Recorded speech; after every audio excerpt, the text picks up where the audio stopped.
शलोम, हम आपका स्वागत करते हैं इस सुसमाचार के कार्यक्रम में जिसका संदेश है चुनाव आपका है। हमारी कलीसिया शलोम इंटरनेशनल फेलोशिप के पासबान रेवरेंड डॉक्टर पॉल से ने आज हमारे साथ परमेश्वर यीशु मसीह के जीवित वचन को बांटेंगे। आए हम मिलकर परमेश्वर के वचन को सुने और आशीषित पाए। Today we want to talk to you about finding your ministry. आज हम अपनी सेवकाई को जानने के बारे में देखेंगे। Oh, I'm not called. मैं तो बुलाया नहीं गया हूँ, But you know, every one of us are called. लेकिन हम में से हर एक बुलाए गए हैं। And so we must know where our ministries are. इसलिए हमको पता होना चाहिए कि हमारी सेवकाई कहाँ है। Amen? आमीन। It is for everybody. ये हर एक व्यक्ति के लिए है। Amen? So if you feel that, oh, but I'm not good enough, or I'm not this, I'm not that. Now, shut that up and listen to what I'm going to tell you and then get yourself restored. यदि आप कहते हो कि अरे मैं तो अच्छा नहीं हूँ, मेरे अंदर ऐसी कमी है, ये बात है, तो अपना मुंह बंद करके मेरी बात को सुने जो मैं आपको बताने जा रहा हूँ। But of course, everybody must come with a humble spirit, yeah? हर एक व्यक्ति को एक नम्र आत्मा के साथ प्रभु के सम्मुख आना So है, that God can get the glory. ताकि परमेश्वर को महिमा मिलने पाए। Once again, finding your ministry, part 1. भाग 1 है अपनी सेवकाई को जानना। In Ephesians chapter 2 and verse 10. इफिसियों अध्याय 2 वचन 10 में, For we are his workmanship, created in Christ Jesus for good works, which God prepared beforehand that we should walk in them. क्योंकि हम उसके बनाए हुए हैं और मसीह यीशु में उन भले कामों के लिए सृजे गए जिन्हें परमेश्वर ने पहले से हमारे करने के लिए तैयार किया। Amen. What a wonderful scripture. कितना अद्भुत वचन है। And in Ephesians 4 and verse 12. इफिसियों अध्याय 4 वचन 12, And we want to look into it for the equipping of the saints, for the work of ministry, for the edifying of the body of Christ. जिससे पवित्र लोग सिद्ध हो जाएं और सेवा का काम किया जाए और मसीह की देह उन्नति पाए।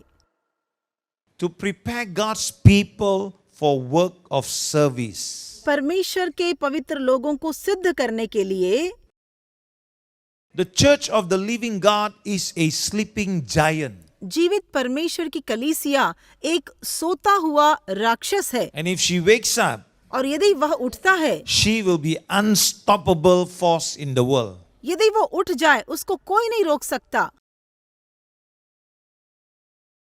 You understand what I'm talking about? If you wake up, यदि आप जाग जाओगे, if every one of us wake up, यदि आप में से हर एक जाग जाओगे, we will be an unstoppable force. हमें कोई नहीं रोक सकता, हम ऐसी ताकत बन जाएंगे। So as your pastor, I want to awaken you. एक पासवान के रूप में मैं आपको जगाता हूँ। All your potentials and your calling in the Lord. आपके अंदर जो क्षमता है, योग्यताएं हैं प्रभु में, It is not God's will for us to come to church for just 2 times a week परमेश्वर की इच्छा नहीं है कि हम सप्ताह में सिर्फ 2 दिन कलीसिया आए, or 3 or 4 times, whatever, कभी कभी 3 या 4 बार आते हैं, or pay tithes दशमांश दें and say a few prayers.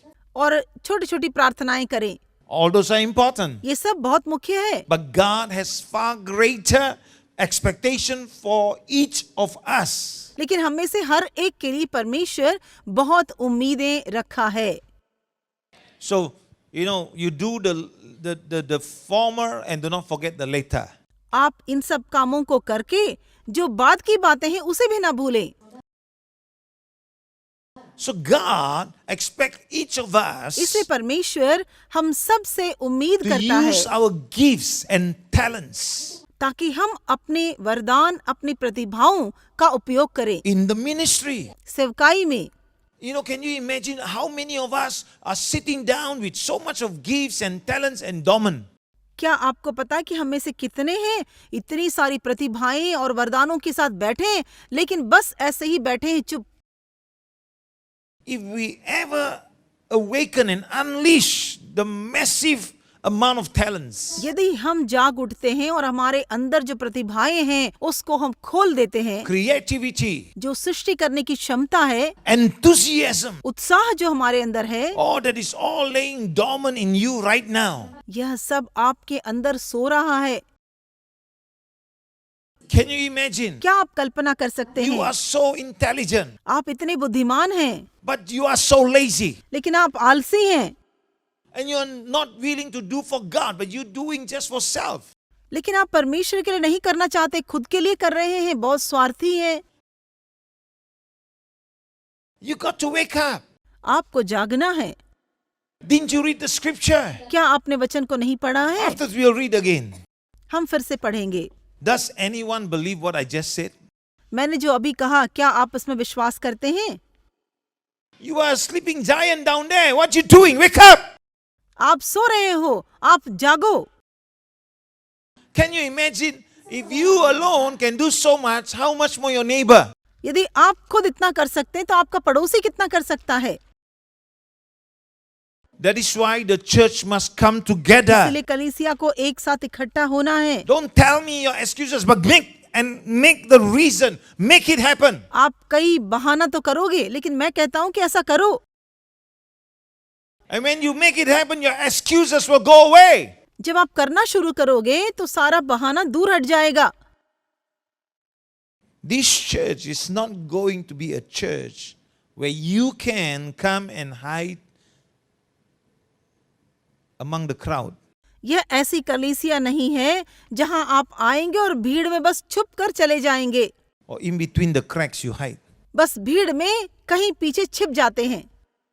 And that is not biblical. By hiding and keeping quiet, as long don't call me, okay, I guess come to church. That is not biblical. यह Bible में ऐसा नहीं दिया है कि आप आएंगे और किसी के पीछे छिप जाएंगे, चुपचाप चले जाएंगे।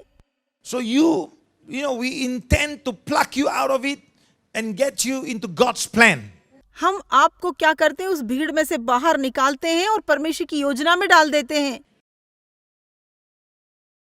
God's plan is for you to be in the ministry, being active, using your talents and your gifts. परमेश्वर की योजना है कि आप सेवकाई में आएं और अपनी प्रतिभाओं को, योग्यताओं का उपयोग करें। So next week we'll talk about these things and you will have a clear picture, you will have a precise picture on understanding of your ministry. अगले सप्ताह हम इन सब बातों के बारे में चर्चा करेंगे और आप जान जाएंगे कि आपकी सेवकाई क्या है और कहाँ करना है। You mean I have a ministry? Yes. And those of you who already have ministry, pretending, do you have a ministry also? और जो ऐसा दिखावा कर रहे हैं कि सेवकाई का, सच में आपकी भी एक सेवकाई You है। got to wake up means. जाग जाओ। Every believer is not a pastor. हर एक विश्वासी पासवान नहीं है। Every believer is not a preacher. हर एक विश्वासी प्रचारक नहीं है। But every believer is called into the ministry. लेकिन हर विश्वासी को सेवकाई के लिए बुलाया गया है।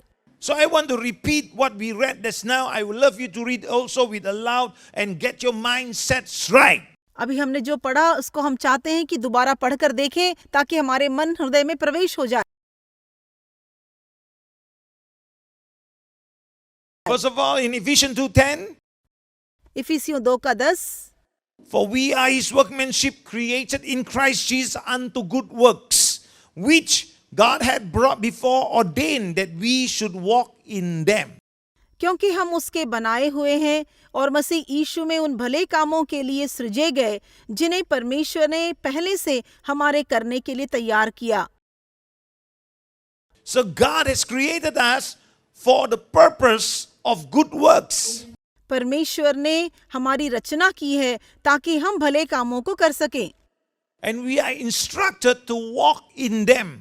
और हमें परमेश्वर ने सलाह दी है कि हम उसके अनुसार चलें। And that is how we have to live our lives. और इसी प्रकार हमको अपना जीवन भी जीना है। It means everywhere you go, you got to be a light. जहां भी आप जाएंगे आपको ज्योति बनकर रहना है। You have to be a example. आपको एक उदाहरण के रूप में जीना A है। testimony in your household, in your office, अपने घर में, अपने दफ्तर में एक गवाही बनना in है your और environment, हर in your वातावरण में, wherever you are, you got to live your life according to the word of God. जहाँ भी आप जीते हैं परमेश्वर के वचन के अनुसार आपको जीना है। Don't follow the rest of the church. They are asleep. बाकी लोगों के समान आप सोते न रहें। Oh, but this church says that, this church says that, that is why you are asleep. You wake up, you do your part, and God will fulfill his part. कहते किस कलीसिया के लोग ऐसे हैं, वो वैसे हैं, आप छोड़िए उसको और आप जाग जाइए और आप अपना काम करें। Can you imagine if every one of you wake up and become corporate with us? Oh, awesome! यदि आप में से हर एक जाग जाए और हमारे साथ मिलकर सेवकाई करे तो कितनी अच्छी बात है। It will be unbelievable. यह तो विश्वास करने योग्य ही नहीं होगा। The church will grow कलीसिया बढ़ जाएगी because you are growing. क्योंकि आप विकसित हो रहे हैं। Ephesians 4:12. इफिसियों 4:12। To prepare God's people for work of service so that the body of Christ may be built up. जिससे पवित्र लोग सिद्ध हो जाएं और सेवा का काम किया जाए और मसीह की देह उन्नति पाए।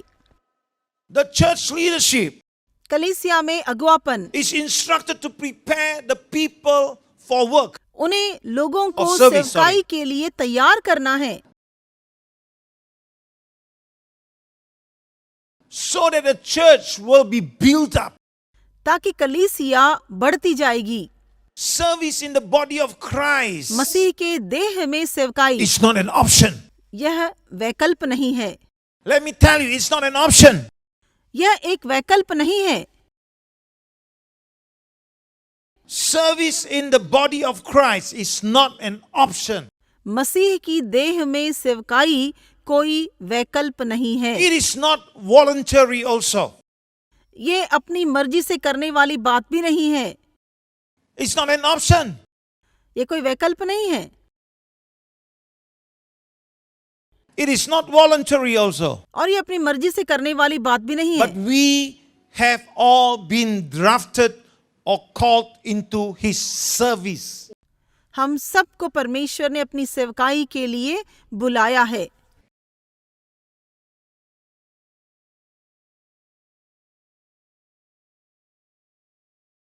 It's simple, it just says example first, yeah? If I cannot get along with her because, I'm upset with her and this and that, it is my fault. यदि मेरा इनके साथ पड़ता नहीं है और मैं निराश हूं इनकी बातों से, तो ये तो मेरी गलती है। But it is she that did the wrong. गलती उसने की होगी। But you are a Christian. लेकिन आप तो एक मसीही हो। Where is your brotherly love? आपका भाईचारे का प्रेम कहाँ है? So God is trying to show you परमेश्वर आपको दिखाना चाहता है how unloved you are. कि आपसे प्रेम नहीं किया जा सकता है। You do not have love. Huh? आपके अंदर प्रेम If नहीं you है। have love, you will try to win. यदि आपके अंदर प्रेम है तो आप उस व्यक्ति को जीतना चाहोगे।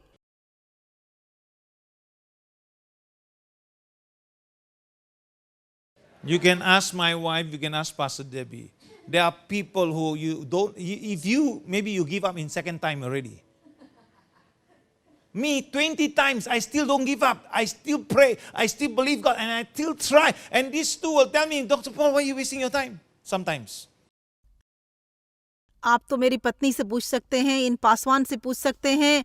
मैं तो कभी लोगों से निराश नहीं होता, भले कितनी भी बार हो, 20 बार भी हो। यदि लोग मुझे निराश करते, मैं निराश नहीं होता, मैं दुआ करता रहता हूँ। वे कहते कि डॉक्टर पॉल आप तो अपना समय व्यर्थ गवा रहे हैं। मैं तो कहता हूँ कि नहीं। And recently, I just give you two reminders. Recently, one of our friends in Singapore talked to me, hey, Dr. Paul, how about this pastor? Do you meet him? Do you spend time with him? Singapore में से एक व्यक्ति ने मुझसे कहा कि आप इस पासवान को जानते हो, उनके साथ समय बिताते हो आप? And I heard he's in Indonesia now. वो तो अब इंडोनेशिया में है। Oh, I heard he's doing ministry with some people. वो कुछ लोगों के साथ सेवकाई भी कर रहा है। I said, I do not know where to contact him, and I really do not know. But if he comes, I'm more than willing. मुझे पता नहीं कि वहाँ कहाँ सेवकाई कर रहा है वो, लेकिन यदि आता है तो मैं जरूर उससे मिलूंगा।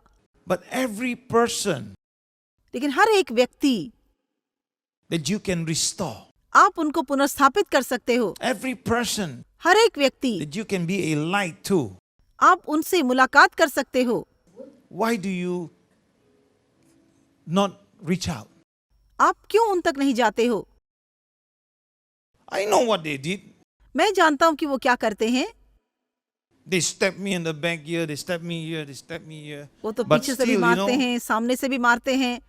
but still, if we have the love of Christ, क्योंकि हमारे अंदर मसीह का प्रेम है, we still will express the love. Why one vessel then no, oh, darkness for you? No.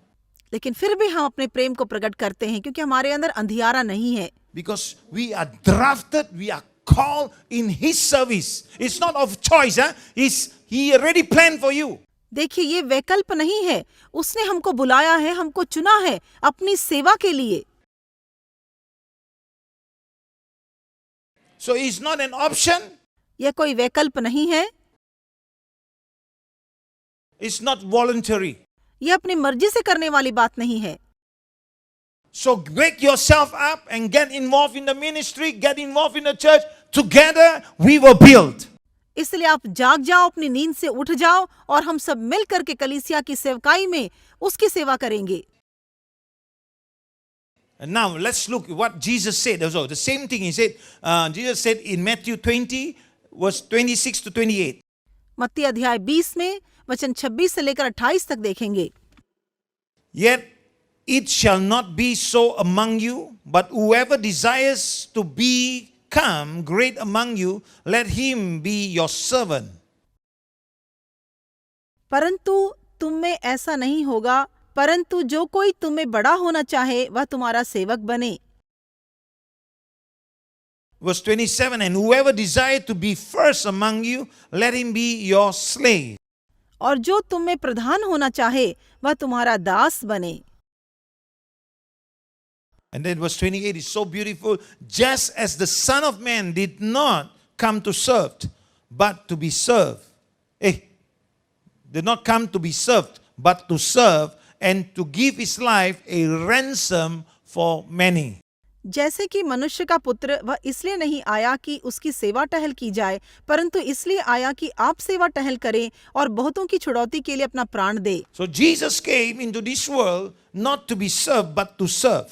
यीशु इस पृथ्वी पे आया सेवा करवाने के लिए नहीं, सेवा करने के लिए। Since Jesus was a servant, यीशु एक दास है, then we have to be servants. तो हमें भी ऐसे ही दास के रूप में जीना है। Service is the defining characteristics of our Christian walk. हमारे मसीही चाल चलन का एक लक्षण क्या है? यह सेवकाई का काम।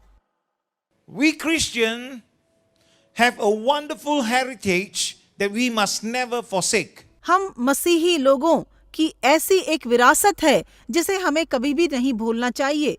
Yet at the same time, और ऐसे ही समय में we cannot reduce or we can never reduce our Christianity to a set of belief. हमें कभी भी हमारे अंदर जो विश्वास की बात है उसे नहीं भूलनी चाहिए, Or a set of rules. और जो नियम है उसे भी न भूलें, Because there is a great danger in doing that. क्योंकि इस प्रकार करने पर बहुत ही खतरा है।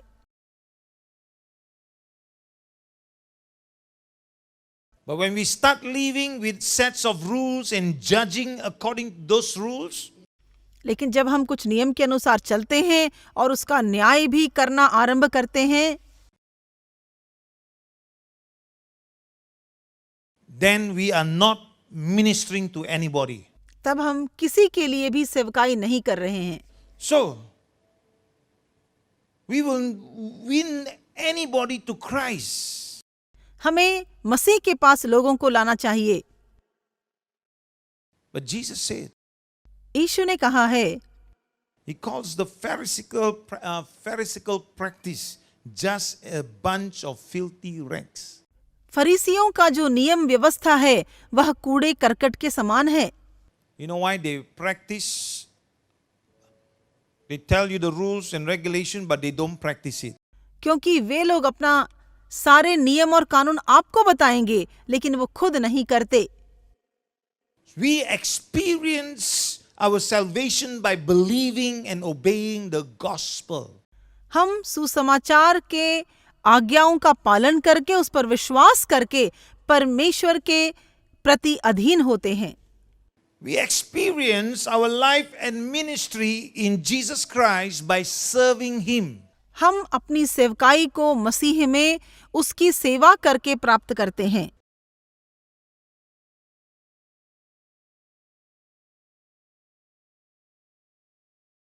So service is now the defining characteristic. ये जो सेवकाई है, यही हमारा एक लक्षण है। You understand? Now, let's look into Luke chapter 9, verse 23 to हम 25. लूका अध्याय 9 वचन 23 से लेकर 25 तक Then देखेंगे। he said to them all, if anyone desires to come after me, let him deny himself and take up his cross daily and follow me. उसने सबसे कहा, यदि कोई मेरे पीछे आना चाहे तो अपने आप से इनकार करे और प्रतिदिन अपना क्रूस उठाए हुए मेरे पीछे हो ले। For whoever desires to save his life will lose it, but whoever loses his life for my sake will save it. क्योंकि जो कोई अपना प्राण बचाना चाहेगा वह उसे खोएगा, परंतु जो कोई मेरे लिए अपना प्राण खोएगा वही उसे बचाएगा। For what is a man's advantage if he gain the whole world and loses himself or be cast away? यदि मनुष्य सारे जगत को प्राप्त करे और अपना प्राण खो दे या उसकी हानि उठाए तो उसे क्या लाभ होगा? If you notice, he say, if any man or anyone, yeah, यदि कोई व्यक्ति या कोई भी, each and every one of us has different talents, हम में से हर एक के अंदर भिन्न किस्म की प्रतिभाएं हैं, abilities, बहुत सारी योग्यताएं हैं, gifts. वरदान हैं। Yet we are all called to follow the Lord and serve Him. हम सब को बुलाया गया है कि हम परमेश्वर की सेवा करें। वाह, क्या तो अद्भुत परमेश्वर का वचन है। हम विश्वास करते हैं कि पवित्र आत्मा के द्वारा आपको वचन स्पष्ट रीति से समझ आया होगा। अगर आप इस सेविकिया से आशीषित हुए हैं और आप आशीष का कारण बनना चाहते हैं, तो कृपया आपके दान अर्पण को इस अकाउंट पर जो स्क्रीन पर दिखाया जा रहा है उस पर भेज सकते हैं। यदि आपके पास परमेश्वर का वचन को सुनने के बाद एक गवाही है या एक टिप्पणी है तो कृपया हमें ईमेल भेजिए। यदि आपको कोई भी प्रार्थना विषय है तो कांटेक्ट नंबर पर हमें संपर्क जरूर करिए। अगले सप्ताह इस समाचार के कार्यक्रम चुनाव आपका है, देखना ना भूलिए। हम प्रार्थना करते हैं परमेश्वर यीशु मसीह के अनुग्रह हम सब पर बनी रहे। आमीन।